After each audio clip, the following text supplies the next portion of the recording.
जय श्री श्याम दोस्तों, आस्तिक कहानियों में आपका स्वागत है। वैशाख मास महात्म दूसरा अध्याय, जिसको सुनने अथवा पढ़ने से ही आपके किए गए समस्त पापों से आपको मोक्ष प्राप्त होता है। जो वैशाख मास में पहनने के लिए कपड़े और बिछावन देता है, वह उसी जन्म में सब भोगों से संपन्न हो जाता है और समस्त पापों से रहित हो ब्रह्म निर्वाण अर्थात मोक्ष को प्राप्त होता है। जो तिनके की बनी या खजूर की पत्तों की बनी हुई चटाई दान करता है, उसकी उस चटाई पर साक्षात भगवान विष्णु शयन करते हैं। नारद जी कहते हैं, विशाख मास में धूप से तपे और थके मांदे ब्राह्मणों को श्रम नाशक सुखद पलंग देकर मनुष्य कभी जन्म मृत्यु आदि के कलेशों से कष्ट नहीं पाता। जो वैशाख मास में पहनने के लिए कपड़े और बिछावन देता है, वह उसी जन्म में सब भोगों से संपन्न हो जाता है और समस्त पापों से रहित हो ब्रह्म निर्वाण अर्थात मोक्ष को प्राप्त होता है। जो तिनके की बनी या खजूर की बनी हुई पत्तों से बनी चटाई दान करता है, उसकी उस चटाई पर साक्षात भगवान विष्णु शयन करते हैं।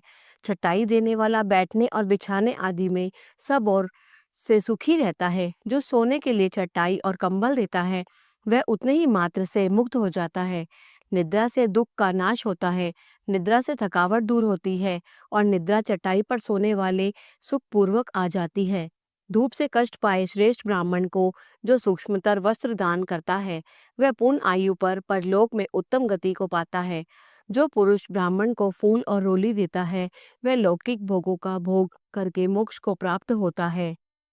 और जो खुश और कखस्क और जल से वसित चंदन देता है, वह सब भोगों में देवताओं की सहायता पाता है तथा उसके पास पाप और दुख की हानि होकर परमानंद की प्राप्ति होती है।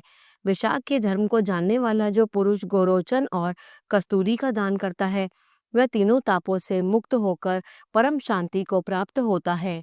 जो विश्रामशाला बनवाकर प्याऊ सहित ब्राह्मण को दान करता है, वह लोकों का अधिपति होता है।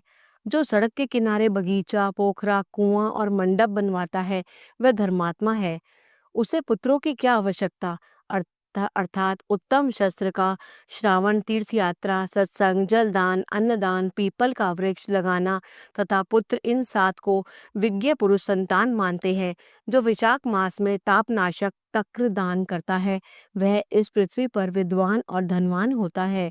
धूप के समय मट्ठे के समान कोई दान नहीं, इसलिए रास्ते के थके मांदे ब्राह्मण को मट्ठा देना चाहिए। जो वैशाख मास में धूप की शांति के लिए दही और खांड दान करता है, वह विष्णु प्रिय। वैशाख मास में जो स्वच्छ चावल देता है, वह पूर्ण आयु और संपूर्ण